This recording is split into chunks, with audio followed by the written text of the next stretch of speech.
Sarah Martinez had been working the night shift at St. Mary's Hospital for 3 years when she noticed something strange about the new nurse in the cardiac unit. The woman was professional, skilled, and incredibly knowledgeable about medical procedures. But there was something different about the way she carried herself, a confidence that seemed beyond her apparent experience, a way of making quick decisions under pressure that reminded Sarah of someone with military training. What Sarah didn't know was that Jennifer Hayes wasn't just any nurse. Behind her gentle bedside manner and scrubs was a decorated Air Force captain who had served multiple tours in combat zones, saving lives under enemy fire. For months, Jennifer had been living a double life, hiding her true identity from everyone at the hospital while secretly working on a classified mission that would soon bring the FBI to her door. When federal agents finally arrived at the hospital asking for Captain Hayes, the quiet night shift would never be the same. This is the extraordinary true story of a woman who served her country in 2 different uniforms, and how her past caught up with her in the most unexpected way. Jennifer Hayes moved through the hospital corridors with the quiet efficiency that had become her trademark. At 28, she had already earned the respect of her colleagues at St. Mary's Medical Center, though none of them knew the full truth about her background. To them, she was simply Jennifer, the dedicated nurse who always volunteered for the most challenging cases and never seemed rattled by emergency situations. The morning sun was beginning to filter through the windows of the cardiac intensive care unit as Jennifer completed her rounds. She had been working the night shift for 8 months now, a schedule that suited her perfectly for reasons her co-workers couldn't possibly understand. While they assumed she preferred the quieter pace of nighttime nursing, the reality was far more complex. Jennifer's real name was Captain Jennifer Hayes, United States Air Force, and she was currently on a classified assignment that required her to maintain this civilian cover. Her nursing credentials were genuine. She had earned her degree through the military's accelerated medical training program, but her presence at St. Mary's was anything but coincidental. 3 years earlier, Jennifer had been serving as a flight nurse aboard military transport aircraft, evacuating wounded soldiers from combat zones in Afghanistan. She had seen more trauma in her first 6 months of deployment than most civilian nurses would encounter in their entire careers. The experience had hardened her, taught her to make life-or-death decisions in seconds, and given her a composure under pressure that her civilian colleagues found remarkable. Her commanding officer, Colonel Patricia Morrison, had noticed Jennifer's unique combination of medical skills and investigative instincts during a particularly challenging mission. When a soldier had been brought aboard their aircraft with suspicious injuries that didn't match his reported accident, Jennifer had been the first to question the story. Her careful documentation and observation had eventually led to the discovery of a weapons trafficking ring operating within their base. That incident had caught the attention of the Air Force Office of Special Investigations, and Jennifer found herself recruited for a very different kind of mission. For the past year, she had been working undercover, using her medical background to investigate reports of illegal drug diversion from hospitals across the region. St. Mary's was her third assignment, and, by far, the most complex. The hospital had been flagged by federal authorities after an unusual pattern emerged in their controlled substance inventory. Large quantities of powerful painkillers were disappearing, but the paper trail suggested they were being properly dispensed to patients. Someone with access to the hospital's computer systems was creating false patient records to cover the theft, and they were doing it with a level of sophistication that suggested inside knowledge. Jennifer's handler, Agent Patricia Reyes from the Drug Enforcement Administration, had chosen her for the assignment because of her unique qualifications. As a trained nurse, she could work within the hospital system without arousing suspicion. As a military officer with investigative training, she could recognize the patterns and procedures that might escape civilian law enforcement.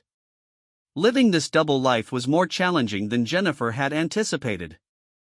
Every day, she had to be careful not to slip into her natural leadership role or demonstrate knowledge that would be unusual for a civilian nurse with her apparent background.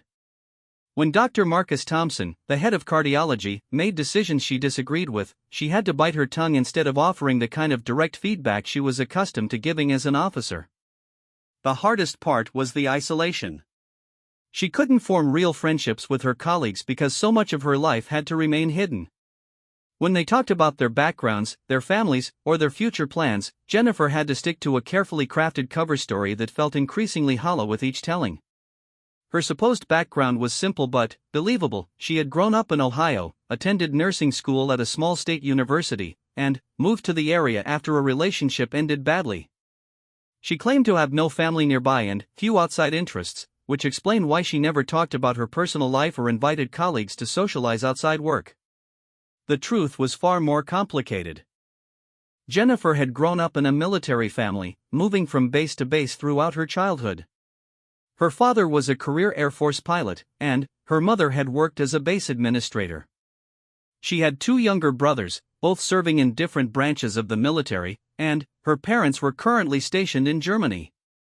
Her decision to join the Air Force had been natural, and she had never seriously considered any other career path. During her years of active duty, she had served on 3 different continents, earned commendations for her service under fire, and been promoted ahead of schedule twice. She spoke functional Arabic and had completed advanced training in combat medicine, crisis negotiation, and intelligence analysis. The woman her hospital colleagues knew was barely a shadow of who she really was. As the weeks passed, Jennifer began to notice concerning patterns in the hospital's medication handling. The disappearances weren't random, they followed a careful schedule that avoided the times when inventory audits were most likely to occur. Whoever was responsible had intimate knowledge of the hospital's administrative procedures and probably had access to multiple departments. Her investigation had to be subtle. As a relatively new nurse, she couldn't ask too many questions without arousing suspicion. Instead, she volunteered for extra shifts, especially during inventory periods, and paid careful attention to who had access to the medication storage areas during critical times. She memorized shift schedules, noted which staff members had access badges to restricted areas, and began mapping the social connections between different departments. 3 people had emerged as potential suspects. Dr. Michael Rodriguez, a young resident in the emergency department, had been working unusual hours and seemed nervous whenever controlled substances were mentioned. Nancy Peterson, a veteran nurse in the postoperative unit, had access to multiple medication storage areas and had been observed entering the pharmacy during off hours. Most concerning was David Kim, a hospital administrator who managed the computer systems used for medication tracking and patient records. Each suspect had both opportunity and potential motivation. Dr. Rodriguez was carrying significant student debt and had mentioned financial pressures several times. Nancy Peterson was going through an expensive divorce and had been struggling with the legal costs. David Kim had recently been passed over for a promotion he had been expecting, and Jennifer had overheard him expressing resentment about his salary. The challenge was gathering evidence without revealing her true purpose. As a nurse, she had legitimate reasons to be concerned about medication security, but she couldn't conduct the kind of thorough investigation her training had prepared her for without blowing her cover. Instead, she had to rely on careful observation and patience. Her breakthrough came during a particularly busy night in the emergency department. A multiple car accident had brought in several trauma patients, and the usual protocols were temporarily abandoned in the rush to save lives. Jennifer was assisting with one of the critical cases when she noticed Dr. Rodriguez accessing the medication dispensary more frequently than the patient's condition required. She began paying closer attention to his behavior during high-stress situations. What she discovered was a pattern of taking advantage of the chaos that accompanied emergency situations. While other staff were focused on patient care, Rodriguez was accessing medications that weren't immediately needed for the cases at hand. He was careful to document the withdrawals properly, but Jennifer suspected he was taking more than he was recording. Proving her suspicion would require catching him in the act, but that would mean risking her cover. Instead, she began documenting his behavior patterns, noting the specific times and circumstances when the irregularities occurred. She photographed medication logs with her phone and created detailed notes about shift schedules and access patterns. Her handler, Agent Reyes, was pleased with the progress but cautioned patience. Building a solid case would take time, and they couldn't afford to move too quickly and risk alerting other potential conspirators. What they were uncovering might be part of a larger network, and the goal was to identify all the players before making any arrests. As Jennifer continued her investigation, she found herself growing genuinely attached to some of her colleagues, despite her determination to maintain professional distance. Sarah Martinez, the experienced night shift nurse who had helped train her, was kind and generous, often staying late to help with difficult cases. Dr. Thompson, despite his sometimes abrasive manner, was clearly dedicated to his patients and worked longer hours than required. These relationships made her deception feel more personal and more painful. These people trusted her, included her in their professional family, and had no idea that she was investigating them and their workplace. Jennifer had always been able to compartmentalize her emotions during previous assignments, but something about the hospital environment made it harder to maintain her detachment. Late one night, while reviewing patient charts in the break room, Sarah had confided in her about personal struggles she was having with her teenage daughter. Jennifer had found herself offering genuine advice and support, drawn into a real friendship despite her better judgment. Moments like these made her question whether she was suited for undercover work, or whether the emotional cost was too high. As her investigation progressed, Jennifer realized that the medication theft was more sophisticated than initially suspected. The false patient records were being created not just to cover theft, but to create a paper trail that would justify the hospital ordering larger quantities of controlled substances. Someone was manipulating the entire supply chain, increasing the hospital's legitimate orders to mask the diversion of drugs for illegal sale. This discovery meant that her investigation would need to expand beyond St. Mary's to examine the hospital's relationships with pharmaceutical suppliers and distributors. It also suggested that the operation involved more people than she had initially suspected, possibly including individuals outside the hospital entirely. Agent Reyes confirmed that federal authorities had been tracking unusual pharmaceutical distribution patterns across several states, and Jennifer's findings were providing crucial pieces of a much larger puzzle. What had started as a local investigation was becoming part of a regional task force operation targeting a sophisticated drug trafficking network. The pressure was mounting, both from her handlers and from her own sense of duty.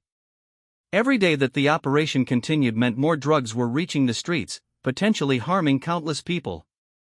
But moving too quickly could compromise months of investigative work and allow the real organizers to escape justice. Jennifer found herself walking an increasingly narrow line between her two identities, knowing that soon she would have to choose which version of herself would ultimately prevail. The quiet nurse who had earned her colleagues' trust would eventually have to step aside for Captain Hayes, the Air Force officer with a duty to complete her mission. As she finished her shift that morning, Jennifer had no way of knowing that within days, her carefully maintained double life would come crashing down in the most public way possible, bringing federal agents to the hospital and forcing her to confront the consequences of her deception. The electronic keypad beeped softly as Jennifer entered the medication storage room at 2:47 a.m. on a Tuesday morning. The hospital was quieter than usual, with only emergency cases keeping the skeleton night crew busy. She had volunteered to check on pain medication supplies for the cardiac unit, a routine task that would give her a legitimate reason to access areas normally restricted during shift changes. What she discovered in the storage room would change everything. The controlled substance log showed discrepancies that went far beyond what she had initially suspected. Someone had been systematically altering digital records to hide massive quantities of missing medications. The pattern wasn't random theft by an individual with an addiction problem, this was organized crime operating with military-level precision and planning. Jennifer photographed the log entries with her phone, being careful to capture the serial numbers and timestamps that would be crucial for building a prosecution case. As she worked, she heard footsteps approaching in the corridor outside. Quickly securing her phone, she grabbed several medication bottles and arranged them as if she was conducting a routine inventory count. Dr. Rodriguez appeared in the doorway, looking surprised to see her there. "Working late again, Jennifer? You're going to burn yourself out at this pace." She forced a casual smile while mentally cataloging his nervous behavior. His hands were slightly shaky, and he was sweating despite the cool temperature in the storage room. Classic signs of withdrawal or anxiety that she had learned to recognize during her military medical training. "Just making sure we have enough pain medication for Mrs. Chen in room 304, she replied, maintaining her cover story. "Her post-operative pain has been difficult to manage." Rodriguez nodded but seemed reluctant to leave. He lingered in the doorway, watching as she completed her supposed inventory. Jennifer realized he was waiting for her to finish and leave first, which suggested he had his own reasons for being near the medication storage area at this unusual hour. She completed her task slowly, giving him time to become impatient and, hopefully, make a mistake. Her patience was rewarded when he finally said, "I actually need to check on something in here myself. Mind if I finish up while you get back to your rounds?" This was exactly the kind of opportunity she had been hoping for, but it also presented a dangerous decision. If she left, she might miss crucial evidence of his illegal activity. If she stayed, she risked arousing suspicion about her own motives for being there. Jennifer chose a middle path. "Of course. I'll just update the patient charts at the nurse's station and come back to lock up in a few minutes." This would give him time to act while ensuring she could observe his behavior when he emerged from the storage room.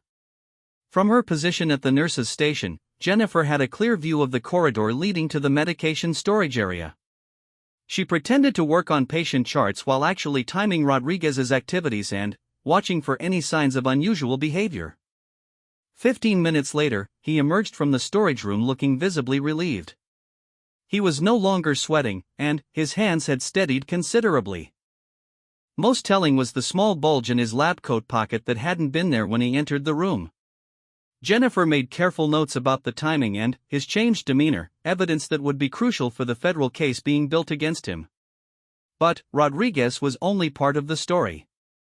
Jennifer's investigation had revealed that the medication theft was too sophisticated and too large-scale to be the work of a single individual. Someone with administrative access was manipulating the hospital's computer systems to create false patient records and alter inventory logs.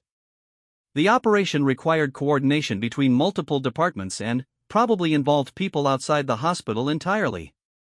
Her suspicions about David Kim, the hospital administrator, had been growing stronger.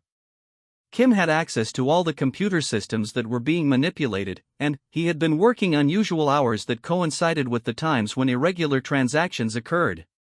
More concerning was his recent behavior around other staff members. He had become increasingly paranoid and defensive, especially when anyone mentioned computer system issues or inventory discrepancies.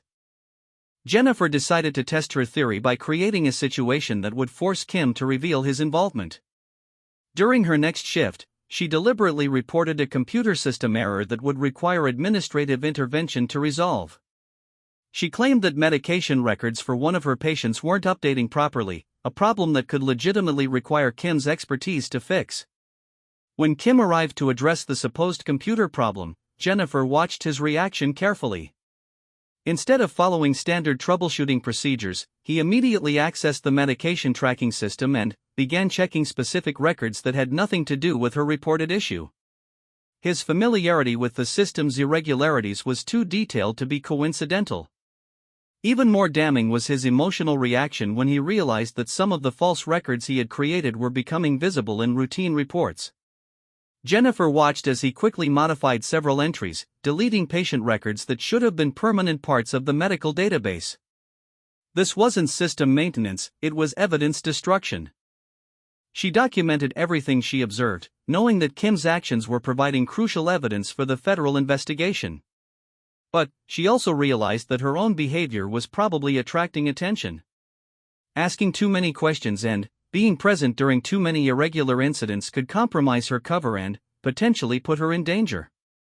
Her concerns were validated the next day when Sarah Martinez pulled her aside during their break. "Jennifer, I need to ask you something, and I hope you won't take it the wrong way. Some of the staff have noticed that you seem to be around whenever there are problems with medication inventories or computer systems. Dr. Rodriguez mentioned that you were in the storage room when he needed access the other night, and David Kim said you reported a computer problem that he couldn't replicate when he checked the system later." Jennifer felt her heart rate increase, but her military training helped her maintain a calm exterior. This was exactly the kind of situation she had been trained to handle during her intelligence preparation courses. The key was to provide a plausible explanation that addressed their concerns without revealing her true purpose. "I appreciate you bringing this to my attention," she said carefully. "I guess I have been more focused on those issues lately because I'm still learning the hospital's procedures. In my previous position, we had different protocols for medication management, and I've been trying to understand how things work here. I probably ask more questions than most new nurses because I want to make sure I'm following the proper procedures. Sarah seemed satisfied with this explanation, but Jennifer realized that she was walking an increasingly dangerous line. If other staff members were beginning to notice patterns in her behavior, it was only a matter of time before the people she was investigating would also become suspicious. She contacted Agent Reyes that evening to report the escalating situation. The DEA agent was concerned about Jennifer's safety but also excited about the evidence she was gathering. The investigation had expanded to include federal authorities from multiple agencies, including the FBI's Organized Crime Unit and the Department of Health and Human Services Fraud Investigation Team. "We're close to having enough evidence to make arrests," Agent Reyes told her during their secure phone conversation. "But we need you to hold your position for a few more weeks while we coordinate with other agencies and identify all the players in this network. What you've uncovered at St. Mary's is just one piece of a multi-state operation involving dozens of hospitals and millions of dollars in stolen medications." The scope of the revelation was staggering. Jennifer had known her investigation was important, but learning that it was part of such a massive criminal enterprise made her realize how dangerous her situation had become. If the people running this operation suspected she was an undercover federal agent, they would have powerful motivations to silence her permanently. Her training had prepared her for dangerous situations, but those had always involved clearly identified enemies in combat zones.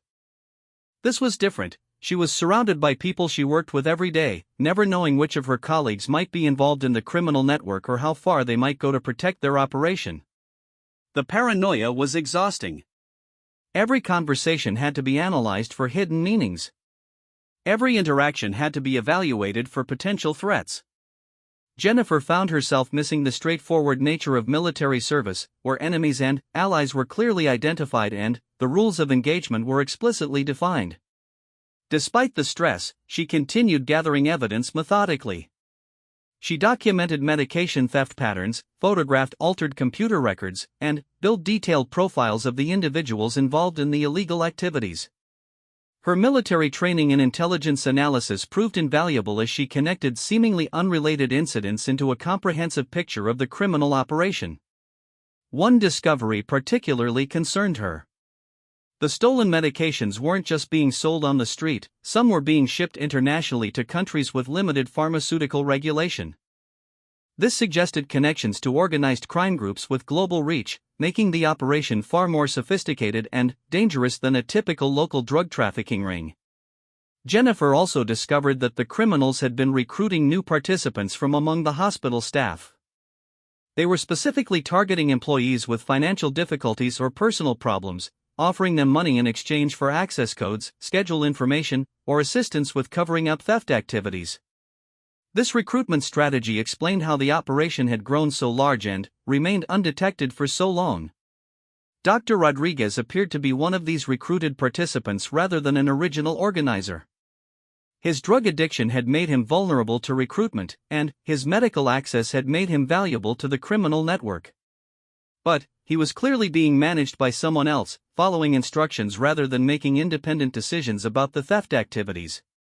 Nancy Peterson, the veteran nurse she had initially suspected, turned out to be uninvolved in the criminal activities. Her presence in restricted areas during unusual hours was actually due to her dedication to patient care. She was staying late to help with difficult cases and checking on patients who were experiencing problems during shift changes. This revelation reminded Jennifer of the importance of thorough investigation before drawing conclusions.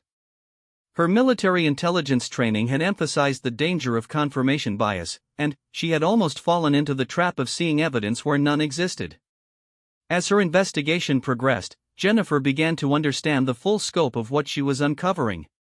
The criminal network had been operating for at least 3 years, stealing medications worth millions of dollars.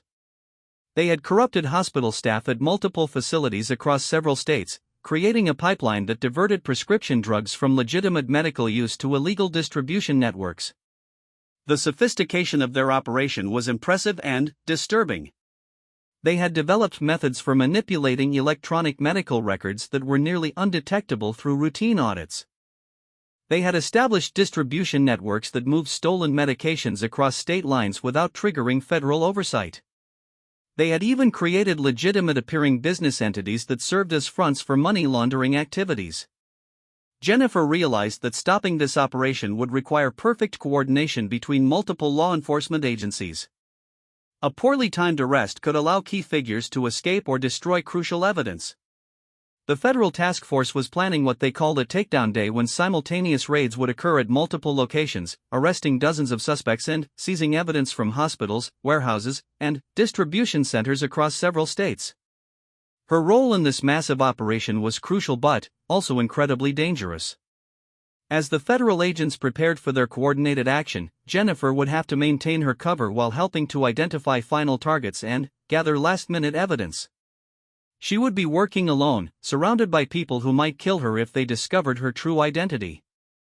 The weight of responsibility was enormous, but Jennifer found strength in remembering her military oath and her commitment to protecting innocent people. Every day this criminal network continued operating meant more stolen medications reaching the streets, potentially killing people through contaminated drugs or contributing to the addiction crisis devastating communities across the country. As she prepared for the final phase of her investigation, Jennifer had no way of knowing that the criminals had already begun to suspect her activities. Within days, her carefully maintained cover would be blown in the most dramatic way possible, forcing her to reveal her true identity to save not only the investigation but potentially her own life. The night everything changed started like any other. Jennifer was beginning her shift in the cardiac intensive care unit when she noticed an unusual tension among the staff. Conversations stopped when she approached groups of colleagues, and several people avoided making eye contact with her. Something had shifted in the normally collegial atmosphere of the night shift. Sarah Martinez was the first to approach her directly. "Jennifer, we need to talk," she said quietly, glancing around to make sure they weren't overheard. "There are some concerns about your background that have come up, and I think you should know about them before they become a bigger problem." Jennifer's training kicked in immediately. This was the moment every undercover agent dreaded, the point when careful cover stories began to unravel. She forced herself to remain calm while her mind raced through possible explanations and exit strategies. "What kind of concerns?" she asked, matching Sarah's quiet tone while positioning herself near the exit from the nurses' station. "David Kim has been asking questions about your previous employment. He said he tried to verify some information for your personnel file and couldn't find records that matched what you put on your application. He's been talking to other people about it, suggesting that maybe you weren't completely honest about your background." This was worse than Jennifer had feared. If Kim was investigating her background, it meant he suspected she was more than just a nurse with unusually sharp observational skills. Given his apparent involvement in the medication theft operation, his suspicions could quickly escalate from professional concern to personal danger. "That's strange," Jennifer replied, sticking to her cover story while buying time to think. "I wonder what kind of records he was looking for. My nursing license is valid, and all my certifications are up to date. Maybe there was a clerical error in the files." Sarah looked uncomfortable but continued. "He also mentioned that you've been asking a lot of questions about medication procedures and computer systems, more than would be normal for someone with your experience level. Dr. Rodriguez told him about finding you in the medication storage room at an unusual hour, and apparently there have been other incidents that made some people wonder about your real interests here." Jennifer realized that her investigation had become too visible. In her focus on gathering evidence, she had underestimated how carefully the criminal network was monitoring for potential threats. Kim wasn't just a hospital administrator, he was clearly serving as security for the illegal operation, watching for law enforcement infiltration. "I appreciate you telling me about this," Jennifer said carefully. "I guess I have been asking more questions than usual, but it's just because I want to do my job properly. Maybe I should be less curious about procedures that aren't directly related to patient care." But even as she said this, Jennifer knew it was too late. If Kim was already investigating her background and sharing his suspicions with others, her cover was effectively blown. The question now was whether she could maintain her safety long enough for the federal task force to complete their operation. Her phone buzzed with a text message that appeared to be from the hospital's employee scheduling system, but Jennifer recognized it as an emergency communication from Agent Reyes. The message contained a coded phrase that meant contact immediately, urgent. I need to check on something quickly, she told Sarah, stepping away to use the secure phone number she had memorized for emergency contact with her handler. Agent Reyes answered on the first ring. We've got a problem, she said without preamble. Our surveillance team picked up communications suggesting that your cover has been compromised. David Kim has been in contact with people outside the hospital who are asking questions about you.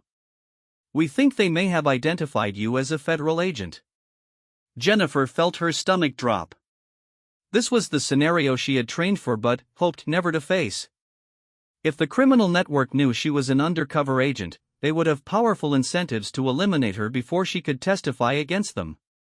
How much time do I have? She asked, watching the corridor around her for any signs of immediate threat. Unknown. We're moving up the timeline for the coordinated arrests, but we need at least 48 hours to coordinate with all the agencies involved. Can you maintain your position that long? Jennifer considered her options. Leaving the hospital immediately would confirm their suspicions and potentially alert the criminal network to flee before arrests could be made. But staying put increased the risk that they might try to silence her permanently. I can try, she said finally. But I'll need an extraction plan ready in case things go bad quickly. Already in motion. Stay alert and trust your training. We're too close to success to let them stop us now. Jennifer returned to the nurse's station trying to appear normal while her mind raced through tactical assessments of her situation. She was in a building with multiple exit points but also multiple potential threats. Her colleagues, people she had worked alongside for months, might now include individuals who posed serious danger to her safety. The rest of her shift passed with agonizing tension. Every interaction felt potentially dangerous. When Dr. Rodriguez asked her to assist with a patient in a remote part of the hospital, she found excuses to delay and ensure other staff members were present. When David Kim appeared in her work area, she made sure to stay near other people and avoided being alone with him. By morning, the strain was showing. Jennifer had barely slept between shifts, and the constant vigilance was exhausting her mentally and physically. But she knew she had to maintain her cover for at least one more day to give the federal task force time to coordinate their arrests. The break in the case came from an unexpected source. During her next shift, Nancy Peterson approached her with information that would change everything. Jennifer, I need to tell you something important, Nancy said, pulling her aside in the medication storage room. I know you've been investigating the drug thefts, and I think you should know that David Kim is planning something dangerous. Jennifer's training had prepared her for many scenarios, but not for a colleague voluntarily providing intelligence about criminal activities. She had to be careful not to reveal her true purpose while encouraging Nancy to share what she knew. What do you mean about investigating drug thefts? She asked carefully. Nancy looked around nervously before continuing. I know you're not just a regular nurse. I've worked here for 15 years, and I've never seen anyone pay as much attention to medication procedures and inventory issues as you have. Plus, your medical knowledge is way beyond what most nurses learn in school. I think you're here for a specific reason. This was a critical moment. Jennifer could continue denying her true purpose, but Nancy might have information that could be crucial for the federal investigation. She decided to take a calculated risk. What makes you think David Kim is planning something dangerous? She asked, neither confirming nor denying Nancy's suspicions about her background. He's been asking questions about you for weeks, but yesterday he started talking about solving the problem permanently. He mentioned that there are people outside the hospital who are very concerned about security breaches, and they don't want to take any chances with potential informants. Jennifer felt a chill run down her spine. This was exactly the kind of threat she had been trained to recognize. Criminal organizations often eliminated perceived threats rather than risk exposure through legal proceedings. Nancy, this is very important. Do you know specifically what Kim is planning or when? He's been making phone calls to someone he calls the distributor, and I overheard him saying that tonight would be the best time because there are fewer people around during the night shift. He also mentioned something about making it look like an accident. Jennifer realized she was facing an immediate threat to her life. The criminal network had apparently decided that eliminating her was worth the risk of drawing additional law enforcement attention. She needed to contact Agent Reyes immediately and, possibly, activate emergency extraction procedures. But, first, she needed to understand how much Nancy knew about the overall criminal operation. If Nancy had been observing the illegal activities for months or years, she might have crucial information that could help with the federal prosecution. Nancy, how long have you known about the drug theft operation? About 2 years. I started noticing discrepancies in medication inventories, but when I tried to report them through normal channels, David Kim always found explanations that made the problems disappear from the records. Eventually I realized he was covering up the thefts, not just failing to prevent them. Why didn't you report this to outside authorities? Nancy looked ashamed. I was scared.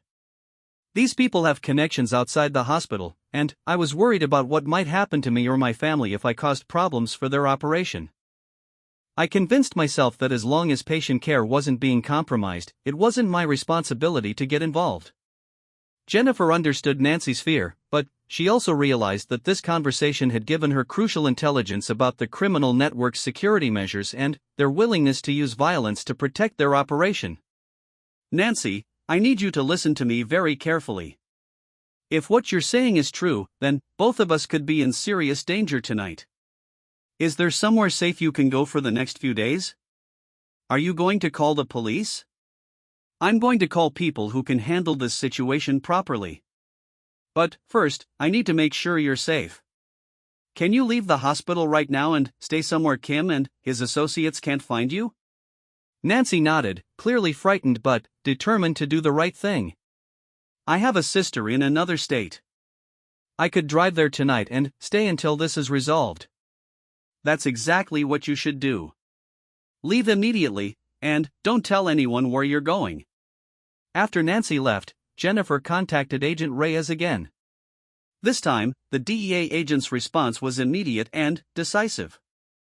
We're extracting you tonight, Agent Reyes said.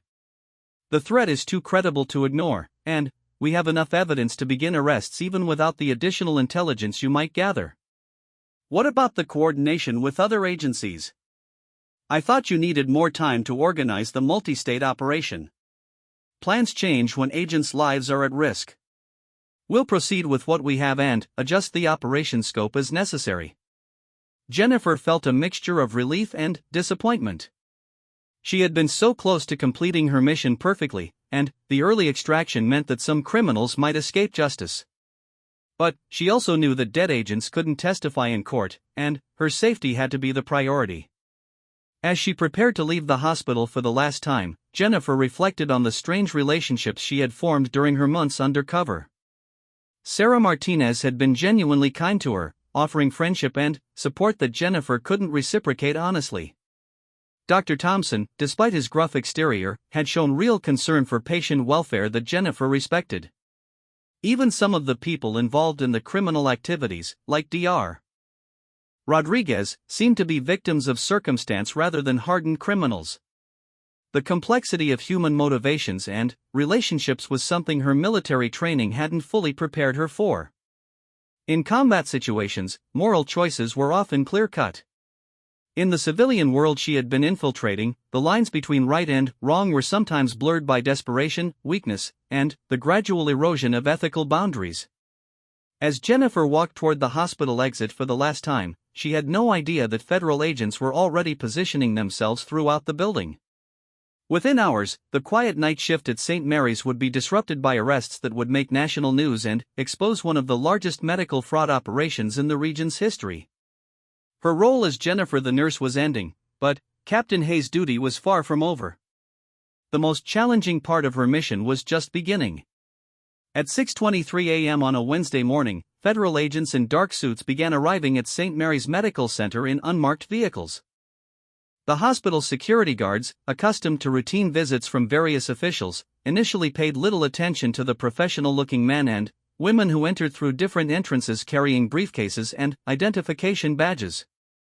Sarah Martinez was completing her medication count for the morning shift change when she noticed the first agent approach the nurse's station. He was tall, serious-looking, and moved with the kind of purposeful confidence that immediately commanded attention. "Excuse me," he said, showing his credentials to Sarah. "I'm Agent David Chen with the Federal Bureau of Investigation. We're looking for someone who works here, Captain Jennifer Hayes." Sarah stared at him in confusion. "I'm sorry, there's no one here by that name. Are you sure you have the right hospital?" Agent Chen consulted his notes. "She's been working here as a nurse for approximately 8 months. She may be using a different first name or have provided alternative identification. The only Jennifer we have is Jennifer Martinez, I mean Jennifer who doesn't use a last name with patients," Sarah corrected herself, then paused. "Wait, you said Captain Hayes? Like a military rank?" Before Agent Chen could respond, Dr. Thompson appeared from the cardiac unit, having overheard the conversation. "Is there some kind of problem? We have patients who need care, and I can't have my staff distracted by whatever this is about." Agent Chen showed his credentials again.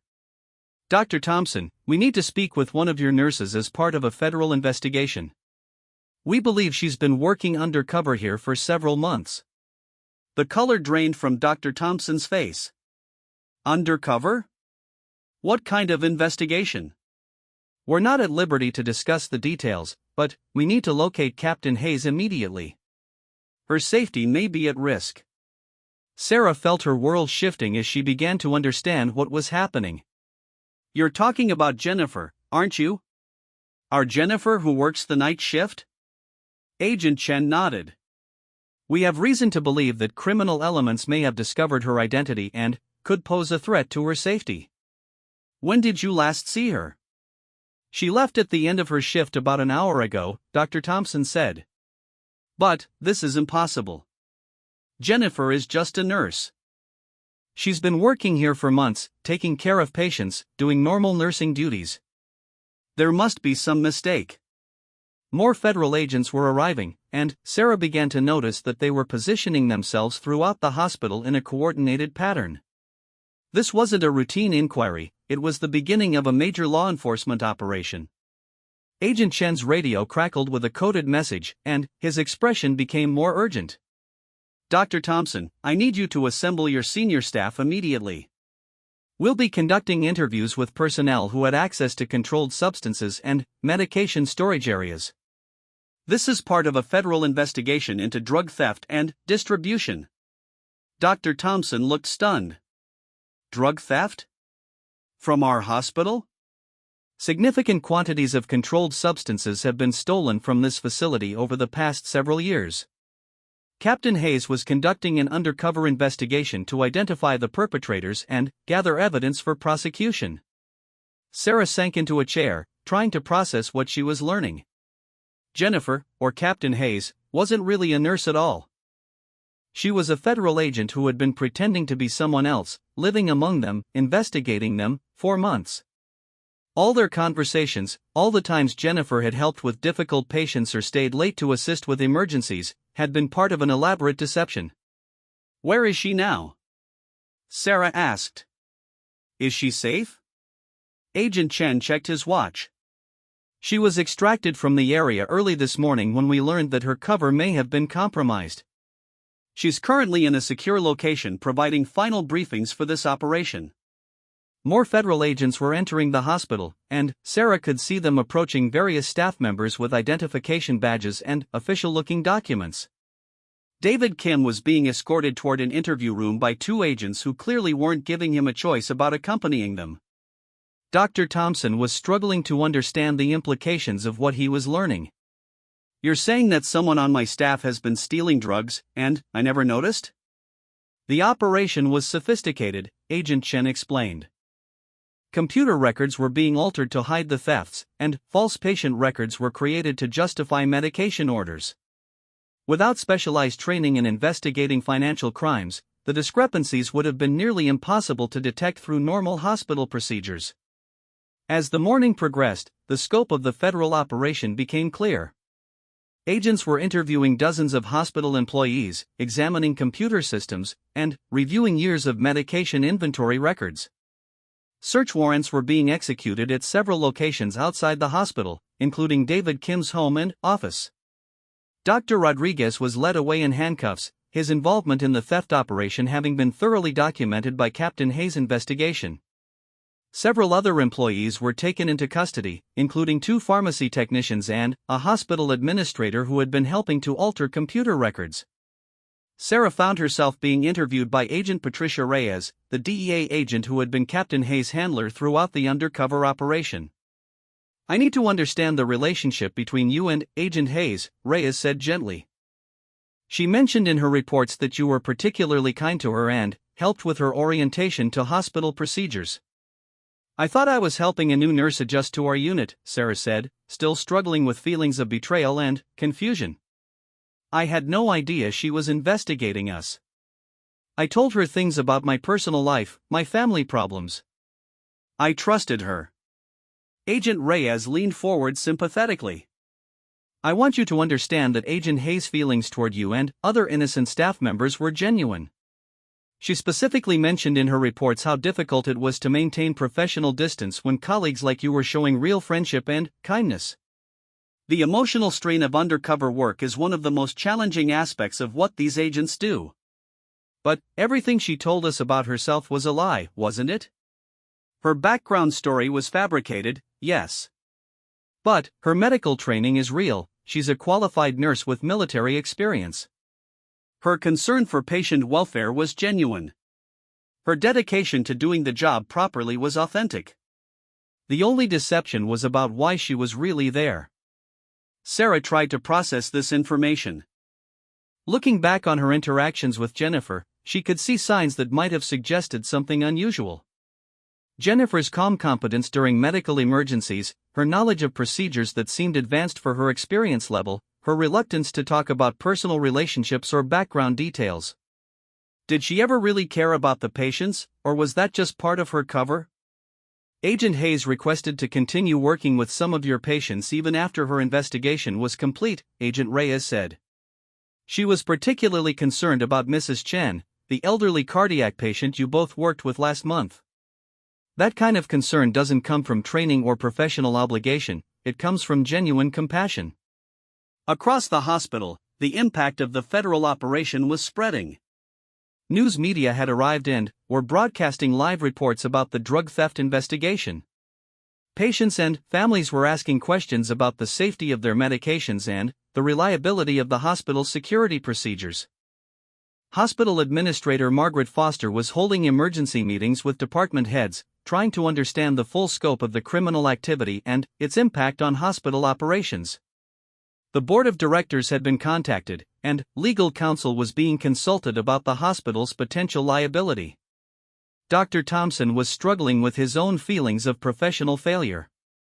"How did I miss something this significant happening in my own department?" he asked Agent Chun. "I pride myself on knowing what's going on with my staff and patients." "The criminals were specifically targeting the blind spots in your security systems," Agent Chen explained. "They studied your procedures and found ways to exploit weaknesses that wouldn't be apparent to someone focused on patient care rather than criminal investigation. This wasn't a failure of your medical leadership, it was a sophisticated criminal operation designed to avoid detection." Meanwhile, in a federal facility 30 miles away, Captain Jennifer Hayes was completing her final debriefing sessions with multiple law enforcement agencies.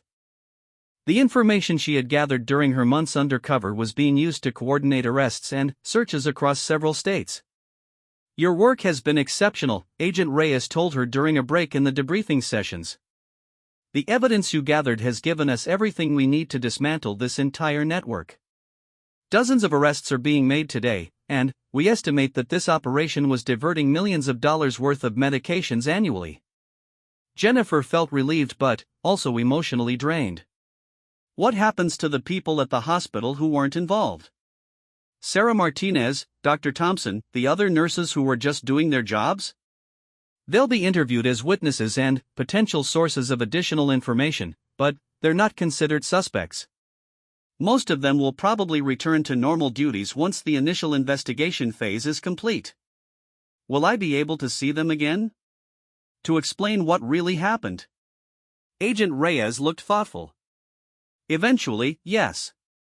After the prosecutions are complete and any security concerns have been resolved, there may be opportunities for you to have conversations with the people you worked with. Many undercover agents find that closure important for their own psychological well-being. Jennifer knew that facing her former colleagues would be one of the most difficult aspects of completing this assignment. She had genuinely cared about people like Sarah Martinez and felt guilty about the deception she had been forced to maintain.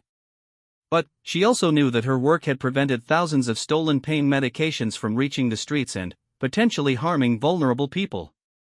Back at the hospital, the full scope of the criminal operation was becoming clear. David Kim had been the central coordinator, using his administrative access to create false patient records and alter inventory systems. He had been recruited by an organized crime network that operated similar schemes at hospitals across multiple states. Dr. Rodriguez and several other hospital employees had been coerced into participating through a combination of financial pressure and threats. The criminal network had specifically targeted individuals with personal problems that made them vulnerable to recruitment and manipulation. The stolen medications had been distributed through a sophisticated network that included illegal online pharmacies, street dealers, and international trafficking operations. Some of the drugs had been contaminated or counterfeit, creating additional dangers for people who purchased them believing they were getting legitimate prescription medications. As the day progressed, the hospital slowly returned to a version of normal operations. Patients were still being cared for, medical procedures were still being performed, and the essential work of healthcare continued despite the dramatic disruption of the federal investigation. But, for the staff members who had worked closely with Jennifer Hayes, nothing would ever be quite the same.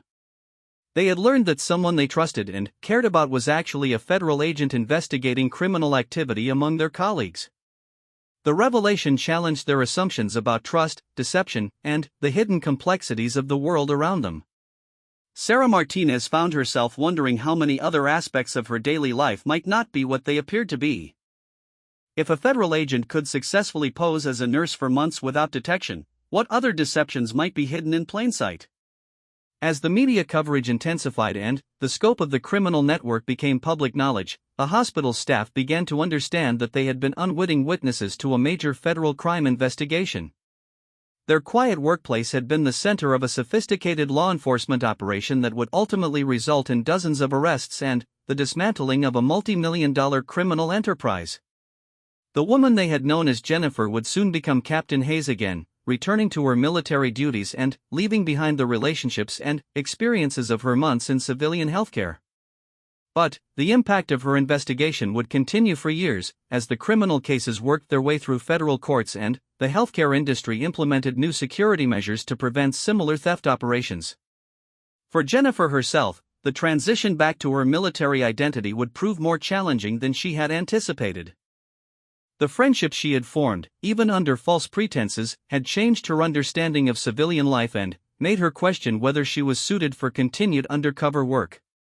The emotional cost of deception had been higher than her training had prepared her for, and she would need time to process the complex feelings surrounding her successful but personally difficult mission. 6 months after the arrests at St. Mary's Medical Center, Captain Jennifer Hayes stood in front of a federal courthouse wearing her Air Force dress uniform for the first time since beginning her undercover assignment. The sight of her in military attire was jarring for the hospital staff members who had been called to testify in the criminal proceedings against David Kim and his associates. Sarah Martinez watched from the courthouse steps as Jennifer emerged from the building after completing her testimony. The woman she had known as a dedicated night shift nurse was now clearly revealed as a decorated military officer, her bearing confident and professional in a way that made Sarah realize how much Jennifer had been suppressing her natural leadership qualities during her months at the hospital. "Jennifer?" Sarah called out hesitantly, unsure whether to use the name she had always known or the military rank she had recently learned. Jennifer turned and smiled, the first genuinely relaxed expression Sarah had seen from her since learning about her true identity. "Sarah, I'm so glad to see you. I was hoping we'd have a chance to talk." They found a quiet bench in the courthouse plaza, away from the media attention that had been following the high-profile drug trafficking case. For several minutes, neither woman spoke, both struggling with the complexity of emotions surrounding their unexpected reunion. "I feel like I should be angry with you," Sarah finally said. "Everything I thought I knew about you was a lie. All those conversations we had, the times you helped me with my daughter's problems, the friendship I thought we were building, none of it was real." Jennifer looked down at her hands, still struggling with guilt about the deception she had been forced to maintain. "I understand why you feel that way, and I don't expect forgiveness. But I want you to know that my concern for you and your daughter was completely genuine. My feelings about our friendship were real, even though the circumstances that brought us together were artificial." "How is that possible?" "You were investigating us, suspecting us of criminal activity. How could you have genuine feelings for people you thought might be criminals?" "Because most of you weren't criminals," Jennifer replied. The investigation quickly revealed that the drug theft operation involved only a few people, and the vast majority of hospital staff were dedicated healthcare professionals who had no idea what was happening. "You, Dr. Thompson, most of the nurses, you were exactly what you appeared to be. Good people doing important work." Sarah processed this information, trying to reconcile her memories of their friendship with the knowledge of Jennifer's true purpose. "Did you ever think I was involved in the drug theft?" "For about 2 weeks, early in the investigation. Your access to medication storage areas and your knowledge of hospital procedures made you someone I had to consider as a potential suspect. But your behavior patterns and genuine concern for patients quickly ruled out any criminal involvement. That's both reassuring and terrifying. To think that I was being investigated without knowing it." Jennifer nodded understandingly. "I imagine it feels like a violation of privacy and trust. That's one of the reasons undercover work is so controversial, even within law enforcement. The innocent people caught up in investigations often feel betrayed and manipulated, even when the work serves important purposes." They sat in contemplative silence for several minutes, watching courthouse employees and attorneys moving in and out of the building. The drug trafficking case had attracted national attention, and several major news organizations had been covering the trial proceedings. "What happened to Dr. Rodriguez?" Sarah asked. "I know he was arrested, but I haven't heard about his case." "He accepted a plea agreement," Jennifer explained. "His addiction issues and the coercion he faced from the criminal network were considered mitigating factors. He'll serve 2 years in federal prison, but he'll also receive addiction treatment and counseling." The prosecutors recognized that he was more of a victim than a mastermind of the operation. "And David Kim?" 25 years.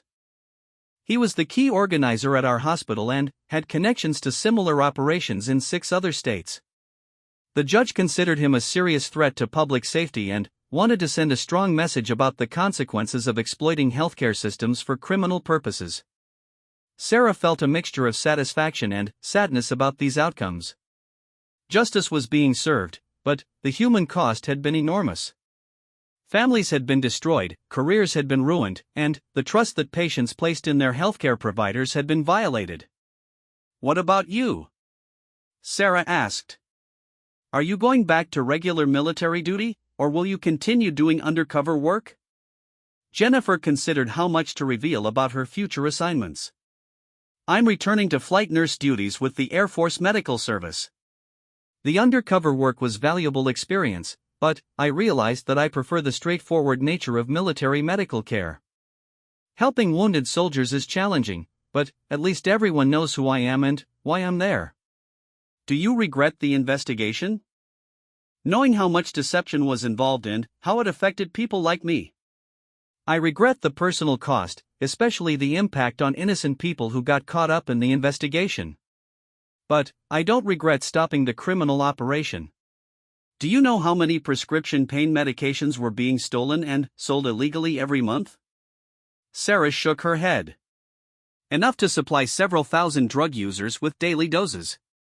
Some of those medications were contaminated or counterfeit, which could have killed people. Others were being sold to teenagers who thought they were getting safe prescription drugs. The criminal network we dismantled was directly contributing to the addiction crisis that's destroying families and communities across the country." This perspective helped Sarah understand the broader importance of Jennifer's work, even though the personal betrayal still stung. I never thought about the connection between hospital drug theft and street-level addiction problems. Most people don't. That's one of the reasons operations like this can continue for years without detection. The victims are often people that society tends to ignore: drug users, people with addiction problems, families affected by overdose deaths. But every stolen medication has the potential to harm someone, somewhere down the distribution chain. Their conversation was interrupted by the approach of Agent Patricia Reyes, who had been coordinating witness testimony for the prosecution. She greeted Sarah warmly, recognizing her from previous interviews. "Ms. Martinez, I wanted to thank you personally for your cooperation with our investigation. Your testimony about hospital procedures and your observations of staff behavior patterns were crucial for establishing the timeline of the criminal activities." "I just answered your questions honestly," Sarah replied. "I'm still trying to understand how something this serious could happen without any of us noticing." Agent Reyes nodded sympathetically. Criminal organizations specifically study their target environments to identify blind spots and vulnerabilities. They're expert at exploiting the trust and routine that make normal operations possible. You weren't supposed to notice, that was the whole point of their strategy.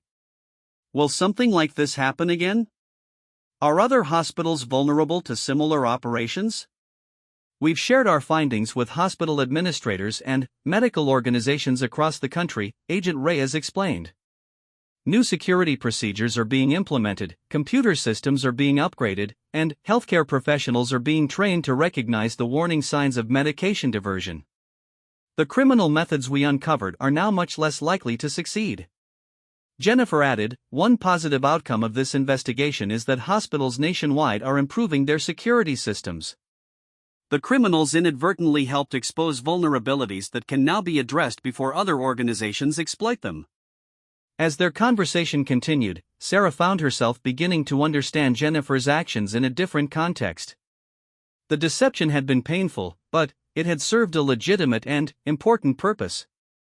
The woman she had known as a colleague was actually a highly trained professional who had risked her own safety to protect public welfare. "I have one more question," Sarah said. "When you were working at the hospital, taking care of patients, helping with difficult cases, was any of that real? Or were you just maintaining your cover?" Jennifer smiled, and for a moment Sarah could see the person she had known during those long night shifts. "My medical training is completely legitimate. I genuinely cared about patient outcomes. When I stayed late to help with Mrs. Chen's post-operative complications, that wasn't part of my investigation, it was just good nursing care." "So you really are a nurse, in addition to being a military officer and federal agent?" "I'm a flight nurse with the Air Force. I've been trained to provide critical care in combat zones, which means I can handle pretty much anything a civilian hospital can present. The nursing skills you saw were authentic, even if the reasons for being there were complicated." This revelation helped Sarah reconcile her memories with her current knowledge. The competent, caring nurse she had worked with hadn't been a complete fiction, she had been one aspect of a complex person whose full identity couldn't be revealed at the time. Over the following months, as the criminal prosecutions concluded and the media attention faded, Jennifer found herself reflecting on the lessons learned from her undercover assignment. The successful investigation had advanced her military career and earned recognition from federal law enforcement agencies, but the personal cost had been significant. She had discovered that maintaining false relationships was emotionally exhausting in ways that combat stress was not. In military situations, the threats were external and clearly defined. In undercover work, the threats came from the erosion of authenticity and the constant effort required to suppress her natural personality. Jennifer also realized that civilian healthcare had given her a different perspective on military medical service. Working with patients who weren't wounded soldiers had reminded her of the full spectrum of human medical needs and the importance of compassionate care in non-emergency situations. 6 months after completing her testimony, Jennifer received a letter from Sarah Martinez with updates about the hospital and the staff members they had both worked with. Dr. Thompson had implemented new security procedures and was working with federal agencies to develop training programs for healthcare administrators. Nancy Peterson had returned from her sister's house and was serving as a consultant for hospitals wanting to improve their medication security systems. The letter also included personal news that touched Jennifer deeply. Sarah's daughter had graduated from high school and was planning to study nursing, partly inspired by the professionalism she had observed during her mother's discussions about the federal investigation. She said she wants to be the kind of nurse who helps protect patients and stands up for what's right, Sarah had written. I told her about your dedication to patient care, even under difficult circumstances. I think she sees you as an example of how healthcare professionals can serve the greater good. This unexpected legacy of her undercover work gave Jennifer a sense of completion that the successful prosecutions alone hadn't provided. Despite the deception and complexity of her assignment, she had apparently made a positive impact on someone's life choices and career aspirations. As Jennifer prepared for her next military assignment, she carried with her a deeper understanding of the connections between military service and civilian protection. Her months at St. Mary's had reinforced her commitment to serving others, whether in uniform or in civilian clothes, whether her identity was known or hidden. The case of Captain Hayes became a textbook study in successful undercover operations within federal law enforcement agencies. Her methods were analyzed and incorporated into training programs for future undercover agents. But, for Jennifer herself, the most important outcome was the knowledge that her work had protected vulnerable people from harm and helped maintain the integrity of healthcare systems that millions of Americans depended on for their well-being. Years later, when Jennifer was asked to speak at law enforcement conferences about her experience, she always emphasized the human cost of undercover work alongside its investigative value. The deception required for successful operations created real emotional consequences for both agents and the innocent people who became entangled in their investigations. But, she also stressed that some criminal activities could only be stopped through undercover operations. The sophisticated nature of modern crime, especially operations that exploited institutional trust and professional relationships, required equally sophisticated investigative methods. The woman who had been known simply as Jennifer the nurse had returned to being Captain Hayes, but her brief time in civilian healthcare had changed her understanding of service, sacrifice, and the complex moral landscape of protecting others through deception. Her story became a reminder that heroes often work in shadows, and that sometimes the most important battles are fought not with weapons, but with courage, patience, and the willingness to sacrifice personal authenticity for the greater good.